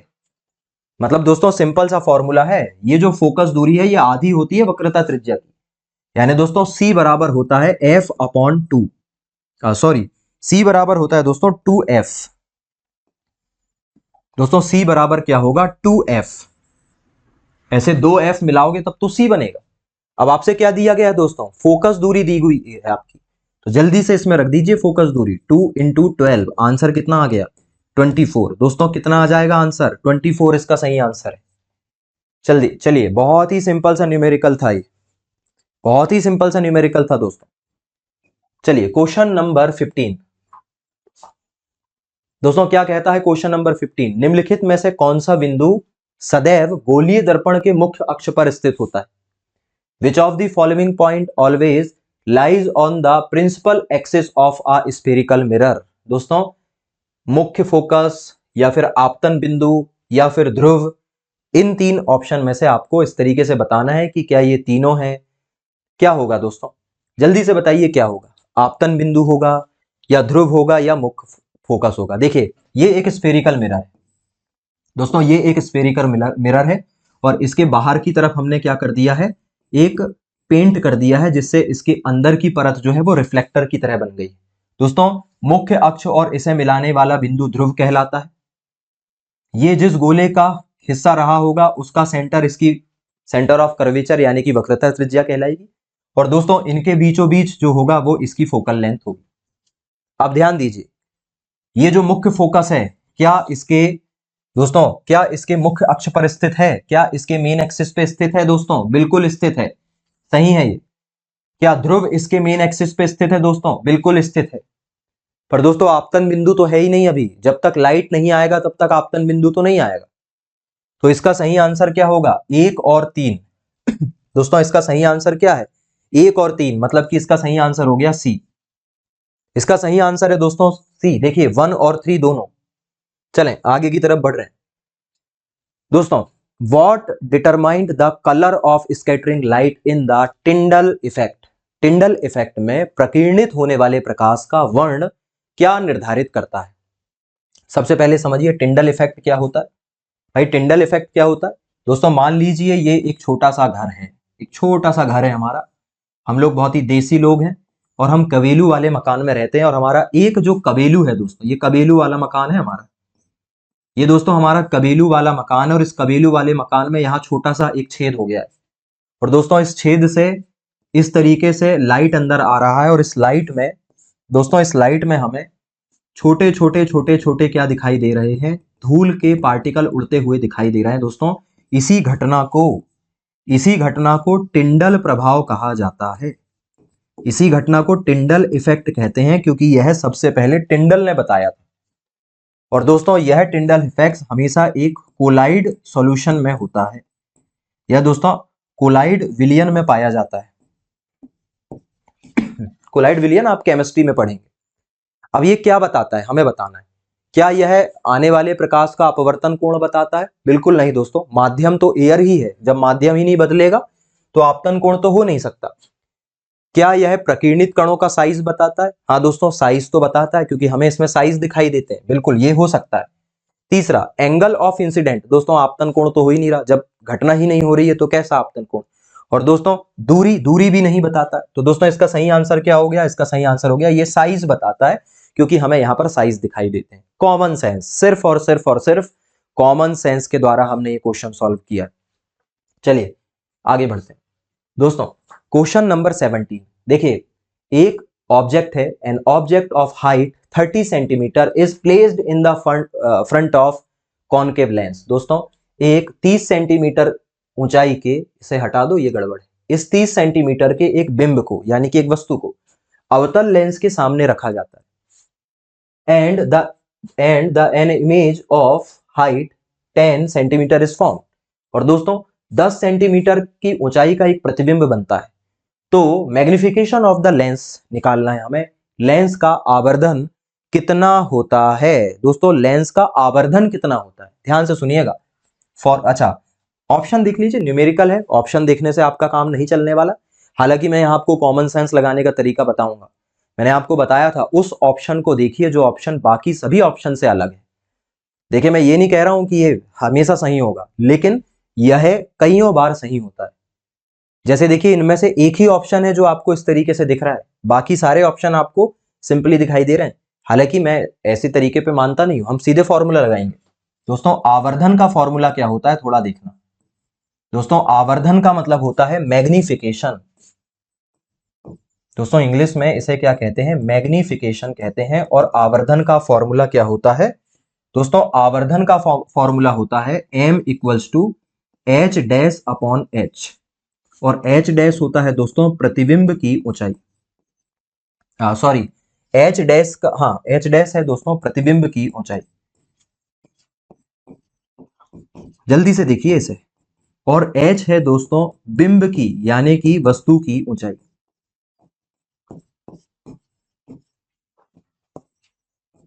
ये क्या है दोस्तों? बिंब की ऊंचाई। रख दीजिए इस फॉर्मूले में, m इक्वल्स टू प्रतिबिंब की ऊंचाई कितनी है, ये देखिए प्रतिबिंब की ऊंचाई, ये है प्रतिबिंब की ऊंचाई 10 सेंटीमीटर, तो हमने रख दिया 10 बटे बिंब की ऊंचाई। दोस्तों 30 सेंटीमीटर का बिंब था तो हमने रखा 30। आंसर आ गया दोस्तों 1/3 सेंटीमीटर। इसका सही आंसर क्या है? 1/3। और यही ऑप्शन सबसे अलग भी हमें दिख रहा था। खैर फॉर्मूला से करोगे आप तो कभी भी गलती नहीं होगी, इस बात का ध्यान हमें रखना है। साइंस दोस्तों प्रमाण मानता है, तुक्के नहीं मानता। चलिए फिलहाल आगे की तरफ हम बढ़ने वाले। चलिए क्वेश्चन नंबर दोस्तों 18, और क्वेश्चन नंबर 18 क्या कहता है? क्वेश्चन नंबर 18 कहता है अवतल दर्पण के द्वारा बनने वाला प्रतिबिंब वास्तविक उल्टा और बिंब के साइज के समान होता है तो वस्तु को किस स्थिति पर रखा गया है? हमसे पूछा गया दोस्तों जो इमेज बन रही है, the image formed by a concave mirror, concave mirror की जो इमेज है वो रियल, इन्वर्टेड और सेम साइज की बन रही है, तो the position of object it kept. याद रखिएगा दोस्तों एक सिंपल सा नियम है, जैसे ये एक दोस्तों अवतल दर्पण है, बाहर की तरफ क्योंकि हमने पॉलिश कर दी है तो बाहर की तरफ पॉलिश कर देते हैं तो अंदर वाला हिस्सा रिफ्लेक्टर बन जाता है। तो यह क्या है? एक कॉनकेव मिरर है। और इस कॉनकेव दोस्तों इस कॉनकेव मिरर में जो इमेज बन रही है वो कैसी बन रही है? रियल। रियल मतलब हमेशा वह इधर बनेगी, दर्पण के सामने बनती है तो रियल हो रही है, और याद रखिएगा रियल इमेज हमेशा इन्वर्टेड ही होती है, बताने वाली बात ही नहीं। बस बात यह है कि वह बिंब के साइज की यानी कि वस्तु के आकार की बन रही है। अब देखिए ये वाला जो हिस्सा है दोस्तों ये कहलाएगा P, यहां पर है इसका मान लीजिए F और यहां पर है इसका C। अब देखिए हमने ना वो कह रहे हैं कि वस्तु को कहां रखा जाए, मैं कह रहा हूं वस्तु को C पर रखा जाएगा। जब भी C पर वस्तु को रखा जाता है तो इसका प्रतिबिंब हमेशा दोस्तों, इसकी जो इमेज बनती है वो है हमेशा वस्तु के बराबर और C के नीचे ही बनती है। क्यों? अब इसे ऐसे समझिए दोस्तों, एक किरण प्रकाश के एक जो लाइट है, लाइट की रे है, वह मुख्य अक्ष के समांतर जा रही है। याद रखिएगा इस मेन एक्सिस के परपेंडिकुलर जाने वाली जो रेज है वह हमेशा रिफ्लेक्शन के बाद कहां से होकर जाती है? मुख्य अक्ष से होकर जाती है। ये देखिए मुख्य अक्ष से होकर चली गई। क्या बात समझ में आ रही है? और दूसरा दोस्तों, फोकस से होकर जाने वाली प्रकाश की किरण हमेशा मुख्य अक्ष के समांतर हो जाती है और इस प्रकार यहां पर क्या बन रहा है? प्रतिबिंब बन रहा है। इसका सही आंसर आएगा दोस्तों वक्रता केंद्र पर, फोकस पर नहीं, वक्रता केंद्र से दूर बिल्कुल नहीं। आंसर क्या है? वक्रता केंद्र पर। याद रखिएगा ये सिंपल फॉर्मूला है, सिंपल फॉर्मूला है दोस्तों। वक्रता केंद्र पर यानी कि सेंटर ऑफ कर्वेचर पर रखी वस्तु का प्रतिबिंब उसी स्थिति पर बनता है। मतलब C पर अगर किसी वस्तु को रख दोगे तो वस्तु के बराबर और उसी के जस्ट नीचे उल्टा प्रतिबिंब बनेगा जो कि वास्तविक होगा। चलिए क्वेश्चन नंबर 19 दोस्तों, इस पूरी के पूरे लेक्चर में हम 25 क्वेश्चन देखेंगे। क्वेश्चन नंबर 19 दोस्तों, अगर आप एक चम्मच के सामने वाले भाग को देखते हैं तो चम्मच में आपका जो फेस है दोस्तों, चेहरा है, प्रतिबिंब है, वो उल्टा बनता है। उस समय चम्मच का सामने वाला भाग किस तरह काम करता है? दोस्तों ये मैं एक चम्मच बना रहा हूं, ये मैंने एक चम्मच बनाया दोस्तों, ठीक है, ये चम्मच है और ये है दोस्तों चम्मच। तो चम्मच का ये जो सामने वाला भाग है दोस्तों, यह एक अवतल दर्पण की तरह दिख रहा है या नहीं? क्या इसे हमें पढ़ना पड़ेगा? बिल्कुल नहीं दोस्तों, यह एक कॉनकेव मिरर है। कॉनकेव मिरर क्या होता है दोस्तों? कॉनकेव मिरर वो होता है जिसमें केव बनती है, जिसमें ऐसा गुफा जैसी आकृति बनती है दोस्तों, गड्ढा बनता है और ये गड्ढे वाला हिस्सा ही परावर्तक पृष्ठ होता है, ठीक है। तो इसे क्या कहा जाता है? अवतल दर्पण कहा जाता है। इसका सही आंसर है बी, कॉमन सेंस। चलिए क्वेश्चन नंबर 20, किसी गोलीय दर्पण के मुख्य फोकस, दोस्तों किसी गोलीय दर्पण यानी कि या तो कॉन्वेक्स या कॉनकेव, अवतल या उत्तल, के मुख्य फोकस से संबंधित निम्नलिखित में से कौन सा कथन सही है? दोस्तों which of the following statement about the principal focus of a spherical mirror are correct? बताइएगा। देखिए क्या हमेशा ध्रुव और वक्रता केंद्र के बीच में होता है फोकस? चलें पहले ना मैं एक डायग्राम बनाता हूं प्यारा सा डायग्राम। हर बार मैं अभी तक अवतल बनाता था, इस बार मैंने उल्टा बनाया दोस्तों। जो अंदर वाला हिस्सा था मैंने उसमें पेंट कर दिया, बाहर वाला हिस्सा रिफ्लेक्टर बन गया। ये हो गया उत्तल दर्पण दोस्तों, ये हो गया हम सबका प्यारा कॉन्वेक्स, हम सबका प्यारा कॉन्वेक्स मिरर। इस कॉन्वेक्स मिरर का ये वाला जो बिंदु है यह कहलाएगा P यानी कि पोल। ये वाला हिस्सा जो है दोस्तों, अंदर वाला हिस्सा मतलब, है ना। अब हमने यहां पर ओहो दोस्तों, ये हमने जो किया है ये गड़बड़ किया है। चलिए दोस्तों मैं फिर से आपको एक बार बना देता हूं, ज्यादा हमारे लिए ना बेहतर हो जाएगी चीजें।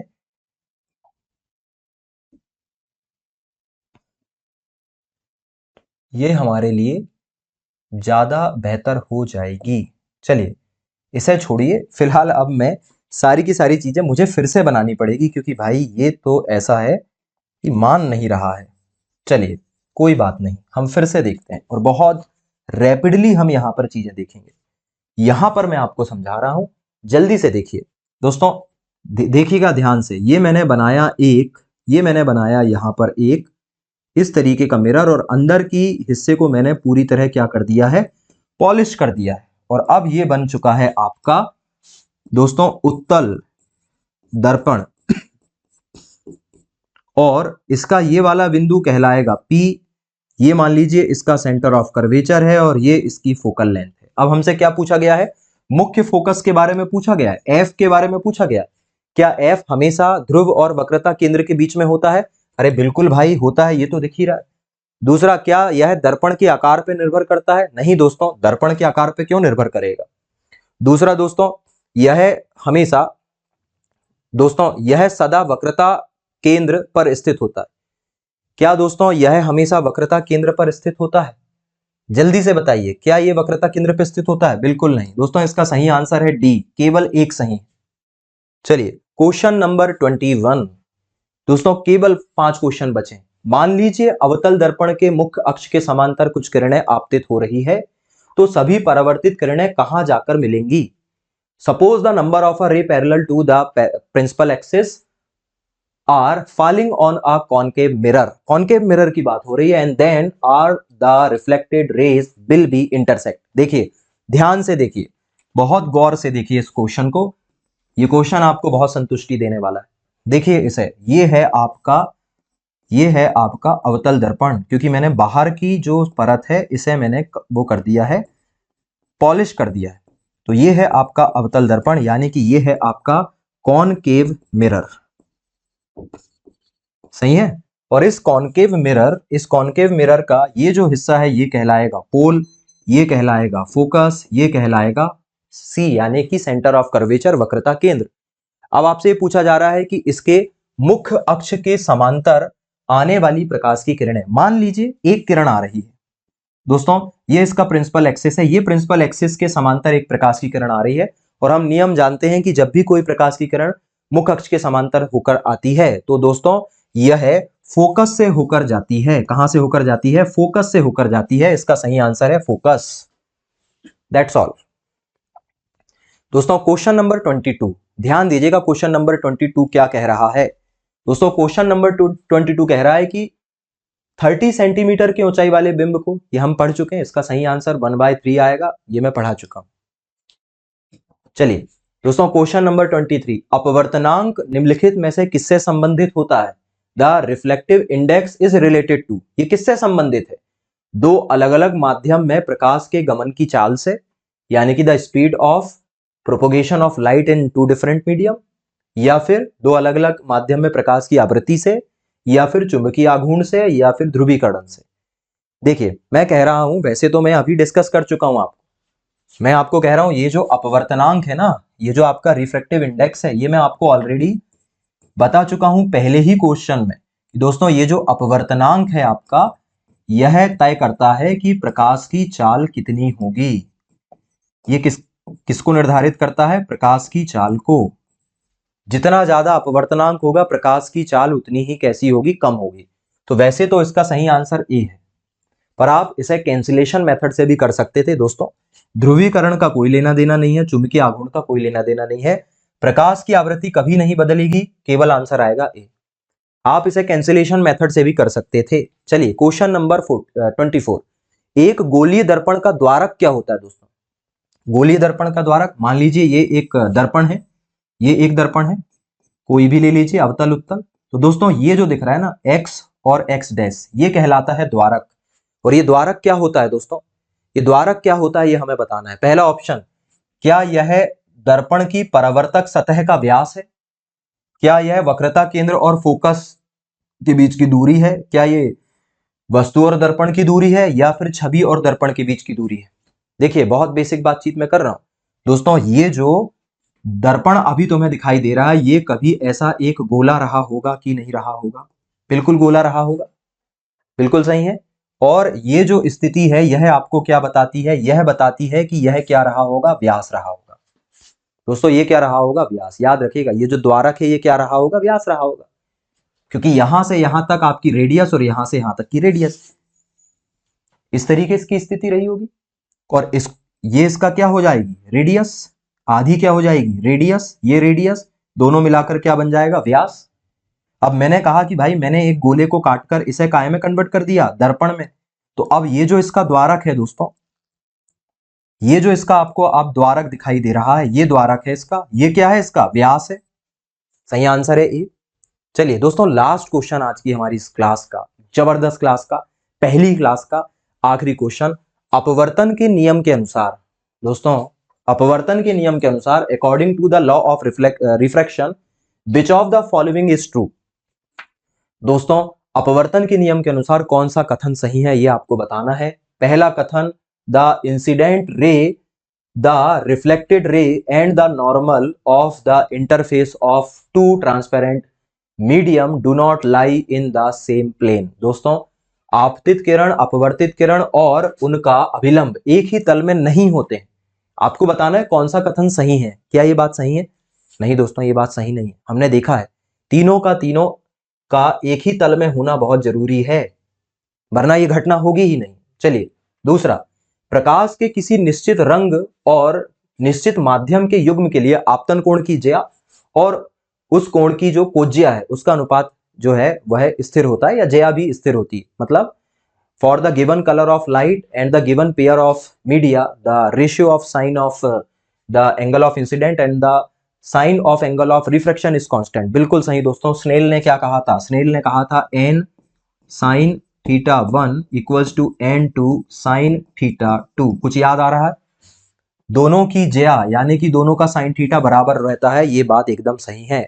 तो पहली बात सही है दोस्तों, दूसरी बात, पहली बात गलत है, दूसरी बात सही है। दोस्तों, इसका सही आंसर क्या आएगा? क्या ए और बी दोनों असत्य है? नहीं दोस्तों।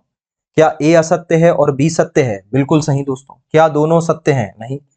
क्या ए सत्य है और बी असत्य है? नहीं। इसका सही आंसर है दोस्तों बी। और ये थी दोस्तों आज की हमारी क्लास, जहां पर मैंने आपको 25 MCQ लाइट एंड ऑप्टिक्स के पढ़ाए। मुझे उम्मीद है कि आपको कॉन्सेप्चुअल जानकारी बहुत अच्छी लगी होगी, कॉन्सेप्ट काफी क्लियर हुए होंगे। अब हम मिलेंगे सीधे अगली क्लास में, जहां पर हम इसके आगे के क्वेश्चन देखने वाले हैं। प्लीज इसे रिवाइज कीजिएगा, पॉजिटिव बने रहिए, पढ़ाई करते रहिए और इसी तरीके से पिनेकल को सपोर्ट और प्यार करते रहिए। हम मिलेंगे अगले लेक्चर में। नमस्कार। नमस्कार, मैं बलजीत ढाका पिनेकल पब्लिकेशन से आप सभी का स्वागत करता हूं। और पिनेकल ने लॉन्च कर दी है रेलवे की 6300 बुक। MCQ बुक होती है, ये 3rd एडिशन है इसका, हिंदी मीडियम इंग्लिश मीडियम में। पूरा नाम क्या है? Railway reasoning 6300 MCQ 3rd addition book है। ये आपको Amazon, Flipkart, Snapdeal, Meesho, pinnacle की वेबसाइट, लोकल बुक शॉप पे मिल जाएगी। पूरी डिटेल में आपको बता देता हूँ। ये किताब हिंदी और इंग्लिश मीडियम में होती है, चैप्टर वाइज बुक होती है ये। और इसमें सारे जो प्रीवियस ईयर क्वेश्चन होते हैं, लेटेस्ट क्वेश्चन सारे इसमें इंक्लूडेड होते हैं। शानदार एक्सप्लेनेशन होती है। अपडेटेड है अक्टूबर 2025 तक मतलब सारे एग्जाम आज तक जो हुए हैं रेलवे के, वो इसमें सारे कवर है। इंग्लिश मीडियम की और हिंदी मीडियम की किताबें अलग अलग आती है। तो जिसको हिंदी मीडियम में करना है हिंदी कर सकता है, इंग्लिश मीडियम में करना है इंग्लिश कर सकता है। ये आपने देख लिया होगा। और ये किताब मिलेगी कहाँ पे आपको? Amazon, Flipkart, Snapdeal, Meesho, pinnacle की वेबसाइट और लोकल बुक शॉप है, वहाँ पे मिलेगी। और नीचे आपको डिस्क्रिप्शन में इसका लिंक भी दिया हुआ है सारी किताबों का, जो रेलवे किताबें हैं और इंक्लूडिंग ये किताब। और साथ में इंडेक्स भी आपको मिलेगा, देख सकते हैं किस तरह से क्वेश्चन इसमें दिए हुए हैं। ठीक है, ये अपडेटेड मैंने आपको बताया कि अक्टूबर 2025 तक है। अब देख लेते हैं इसका इंडेक्स, जो आपको नीचे डिस्क्रिप्शन में भी मिल जाएगा। और कुछ एक्स्ट्रैक्ट मतलब कुछ क्वेश्चन मिल जाएंगे, सैम्पल क्वेश्चन, जिससे पता चल जाएगा आपको इसमें क्या क्या कवर है। तो टोटल 28 चैप्टर है इस किताब में। और जो लेटेस्ट क्वेश्चन सारे इंक्लूडेड है, देखिए यहाँ पे जो अभी हाल फिलहाल में 13/10/2025 को एग्जाम हुआ था NTPC का, वो भी सारे क्वेश्चन इसमें इंक्लूडेड है।